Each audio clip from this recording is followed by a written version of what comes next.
और इसी पर एक बार फिर न्यूज रूम से हमारे संवाददाता जुबैर कुरैशी हमारे साथ जुड़ गए हैं। जी जुबैर, आपने अभी ब्रेक से पहले हमें कुछ घोटाले उंगलियों पर गिना दिए थे।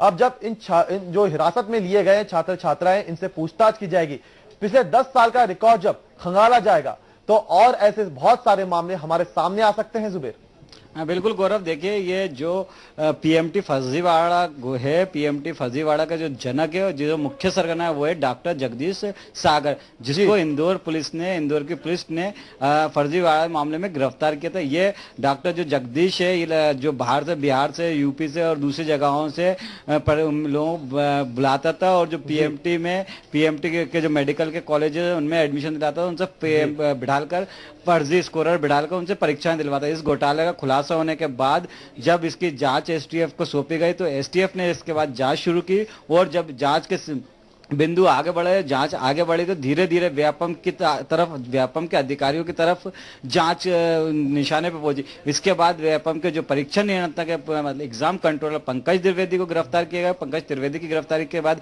जो वहां के सिस्टम एनालिसिस्ट हैं नितिन महेंद्र, उनको गिरफ्तार किया गया। इन लोगों की गिरफ्तारी के बाद ये लेख के बाद एक अलग अलग परीक्षाओं के और भर्ती के घोटाले सामने आ गए।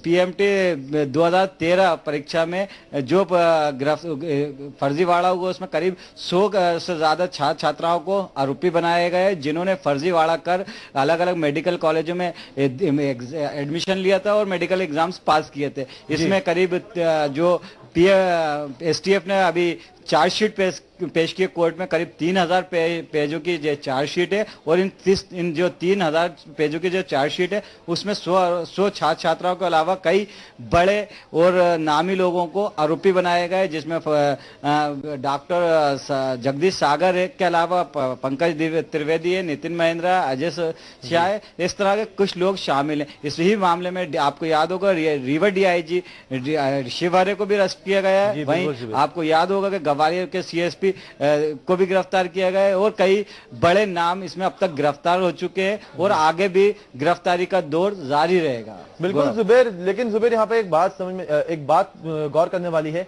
कि एक शख्स जिसके हाथ में पूरा सिस्टम था और उसी ने इस पूरे सिस्टम में ये गड़बड़ झाला उजागर किया, तो क्या इसमें हम सिस्टम की गलती नहीं समझे?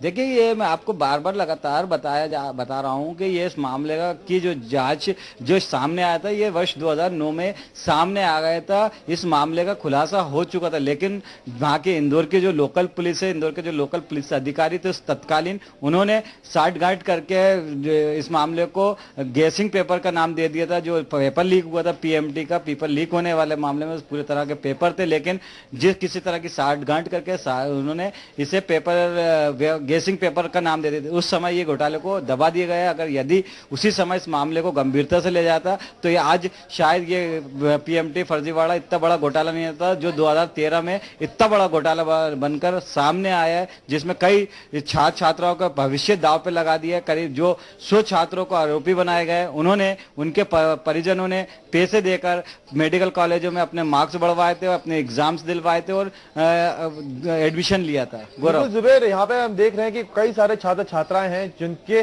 भविष्य अब दांव पे लगे। बहुत सारे ऐसे छात्र छात्राएं हैं जुबैर जो अपना ग्रेजुएशन लगभग पूरा कर चुके हैं और अब वो इस मामले में फंस गए हैं। तो ऐसे में उनकी ग्रेजुएशन का क्या होगा, उनकी डिग्री का क्या होगा?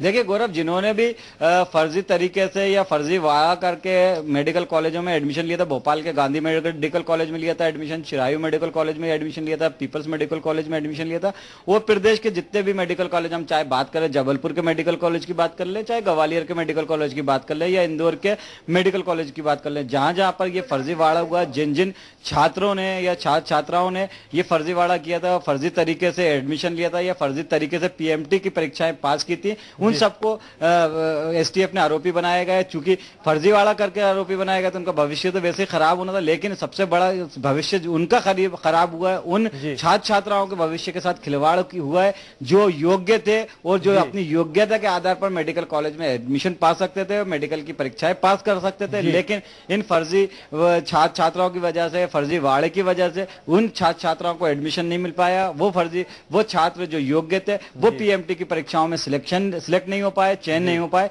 इसका सबसे ज्यादा जो नुकसान पहुंचा है उन योग्य, उन काबिल छात्र छात्राओं को पहुंचा है। जी बिल्कुल जुबेर, क्योंकि हम देख चुके हैं कि पहले भी कुछ छात्रों ने इस चीज के लिए आंदोलन किया था कि एक लॉजिक के हिसाब से उन्हें इसमें आरोपी बना दिया गया था। ऐसे में अब उन लोगों के लिए क्या कुछ किया जाएगा?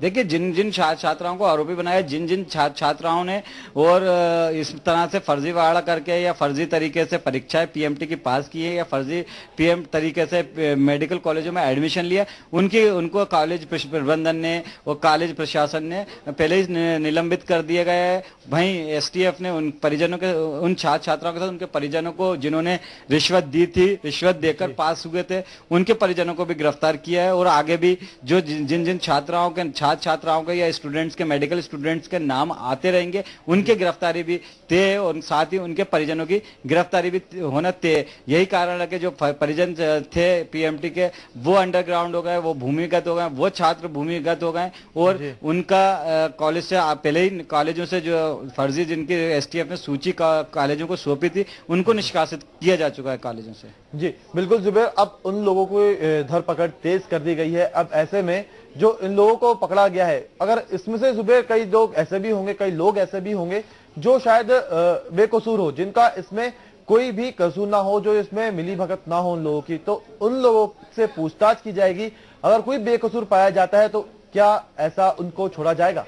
देखिए, एसटीएफ सिर्फ उन्हीं लोगों को, उन्हीं स्टूडेंट्स को, उन्हीं मेडिकल स्टूडेंट्स को पूछताछ कर रही है, उन्हीं स्टूडेंट्स को आरोपी बना रही है जिनके रिकॉर्ड एसटीएफ को मिलते जा रहा है, जिनका रिकॉर्ड जो व्यापम के कंप्यूटर्स जो जब्त किए थे, व्यापम के जो नितिन महेंद्रा जो सिस्टम एनालिस्ट हैं, उसके जो साथी दूसरे, उनको गिरफ्तार किया गया था। उनके कंप्यूटर जो हार्ड डिस्क जब्त की गई थी, उनके पास से जो डायरी जब्त की गई थी, उनसे जो पूछताछ की गई थी, उसी आधार पर उन छात्राओं को, उन स्टूडेंटों को गिरफ्तार किया जा रहा है जिन्होंने फर्जी तरीके से पीएमटी में एडमिशन, मेडिकल कॉलेजों में एडमिशन लिया और फर्जी तरीके से पीएमटी एग्जाम्स पास किए। उसके अलावा जो बिल्कुल ईमानदारी से पास हुए, जिन्होंने सही तरीके से पीएमटी एग्जाम्स फेस किए हैं, परीक्षा पास की है, और जिन्होंने सही तरीके से पीएमटी में एडमिशन, मेडिकल कॉलेजों में एडमिशन लिया, उनको एसटीएफ दूर नहीं परेशान कर रही है, ना उनको छेड़ रही है। जी बिल्कुल जुबेर, हम आपसे जानना चाहेंगे कि सुधीर शर्मा लेकिन अभी भी फरार हैं, उनकी गिरफ्तारी के लिए क्या कुछ किया जा रहा है? उनको गिरफ्तारी करने के लिए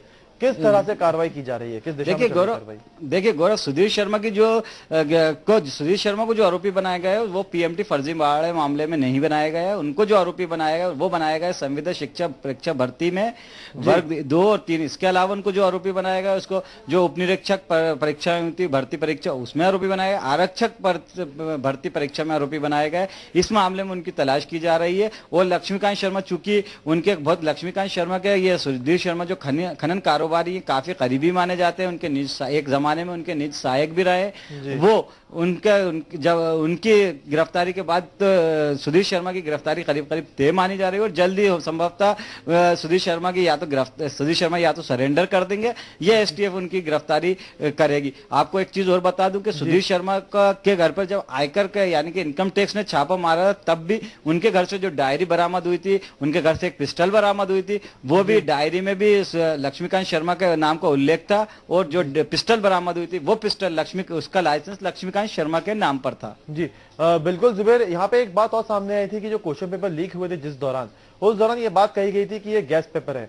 तो उस दौरान जो लोग यहाँ पे थे मौजूद, क्या उन सब लोगों पे कार्रवाई की गई है?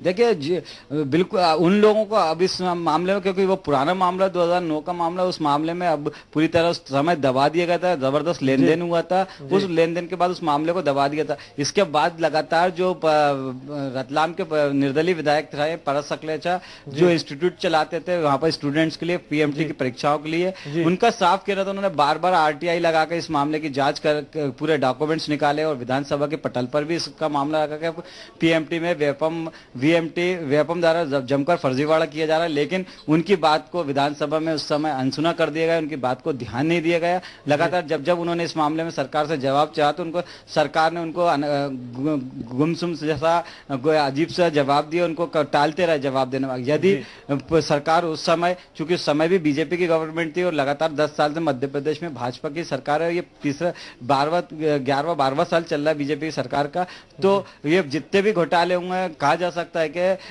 अभी जो व्यापम को पूरी, जब से व्यापम को पुलिस उप निरीक्षक भर्ती का या आरक्षक भर्ती का या दूसरी भर्ती के की जिम्मेदारी सौंपी गई है, तब से ये घोटाले उजागर हुए और ये घोटाला जैसे जैसे जांच बढ़ रही है, एक के बाद एक नए घोटाले सामने आते जा रहा है और आगे भी कई घोटाले सामने आ सकते हैं। गौरव, बिल्कुल जुबेर, काफी बड़ा मामला है ये, क्योंकि यहाँ पर जैसे जैसे जांच आगे बढ़ रही है वैसे वैसे मामले सामने आ रहे हैं। जुबेर, आपके साथ हम लगातार बने रहेंगे।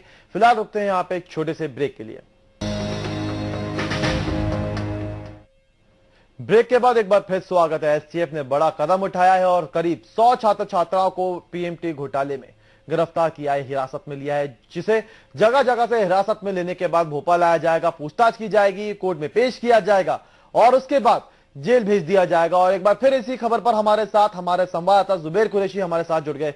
जी जुबेर, 19 तारीख को कोर्ट में एसटीएफ को रिपोर्ट पेश करनी है, इन लोगों को पहुंचाएंगे कोर्ट में। इसके बाद एसटीएफ की कार्यप्रणाली क्या होगी, किस दिशा में रहेगी इसकी कार्रवाई? देखिए गौरव, जो ये पूरे छात्रों की गिरफ्तारी के डीजी नंदन दुबे साहब ने निर्देश दिए, एसआईटी को निर्देश दिए, ये उसी जो 19 तारीख को कोर्ट में रिपोर्ट पेश करनी, उसी की कवायद के तहत ये निर्देश जारी किए गए। चूंकि 19 तारीख को कोर्ट एसटीएफ को कोर्ट में पूरी रिपोर्ट पेश करनी है कि अब तक इस मामले में कितने आरोपी गिरफ्तार हो चुके हैं, कितने आरोपी फरार है। आपको मैं बता दूं, इस पूरे जो मामले में अब तक करीब 100 से ज्यादा छात्र छात्राएं और उनके परिजन और जो दूसरे अन्य आरोपी है वो गिरफ्तार हो चुके हैं, लेकिन अभी भी इस मामले में 700 के लगभग छात्र छात्राएं सस्पेक्टेड हैं, उन पर संदेह व्यक्त किया जा रहा है और उन पर भी कड़ी नजर रखी जा रही है। जिस तरह से आप देख सकते हैं कि इस मामले की शुरुआत जैसे हुई थी डॉक्टर सागर के थ्रू, सागर के बाद जो डॉक्टर संजीव पकड़ा हिरासत में आए थे, इसके बाद नए जो व्यापम के परीक्षा नियंत्रक के नितिन महेंद्र गिरफ्तार में आए थे, अजय सेन गिरफ्तार में आए थे, सीके मिश्रा गिरफ्तार में आए थे और आपके नितिन महेंद्र गिरफ्त में आए थे। इन सब लोगों से पूछताछ के बाद जो अब तक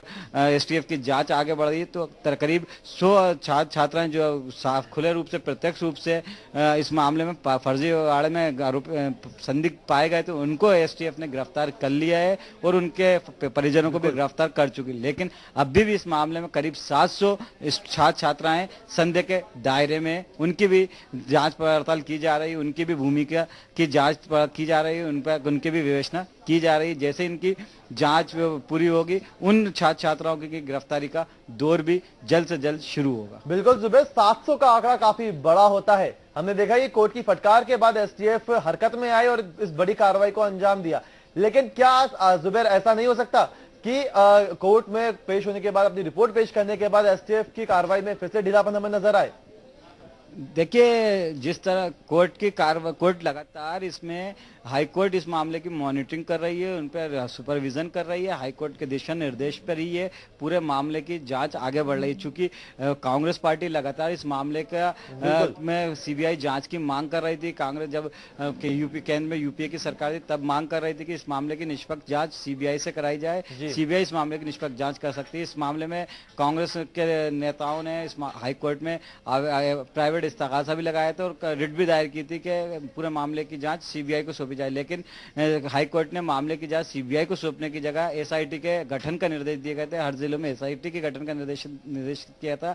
हाईकोर्ट के निर्देश के बाद एसआईटी का गठन किया गया। हर जिलों में एसआईटी जो थाना प्रभारी थे या एडिशनल एसपी थे या सीएसपी थे, उनको एसआईटी का प्रभारी बनाया गया और उनको जो फरार आरोपी थे, फरार छात्र छात्राएं थे, उनकी गिरफ्तारी के निर्देश दिए गए थे। और साथ ही एसटीएफ ने यह भी कहा था कि जो बड़े आरोपी है, इनमें जो बड़े नाम है, जो बड़े कद्दावर नेता है या जो बड़े पावरफुल राजनीतिज्ञ, उनकी भी गिरफ्तारी सुनिश्चित की जाए। उनसे के हाईकोर्ट के निर्देश के बाद ही लक्ष्मीकांत शर्मा जैसे कद्दावर नेता की गिरफ्तारी तय हुई है। लक्ष्मीकांत शर्मा की गिरफ्तारी हो पाई है। आपको मैं बता दूं, संजीव सक्सेना की गिरफ्तारी तय हुई है और अन्य जो बड़े नेता है उनकी गिरफ्तारी तय हुई है। अब हाईकोर्ट लगातार इस मामले की सुपरविजन कर रहा है, तो जाहिर सी बात है कि कल जो 19 तारीख को हाईकोर्ट में रिपोर्ट पेश करनी है, उस हाईकोर्ट के निर्देशों को देखते हुए, उस रिपोर्ट पेश करने को देखते हुए ये ताबड़तोड़ छात्र छात्राओं की जो इस मामले फरार है उनकी गिरफ्तारी की जा रही है। बिल्कुल जुबेर, यहाँ पे लेकिन हम देख सकते हैं कि कोर्ट के निर्देश के बाद गिरफ्तारी की जाती है और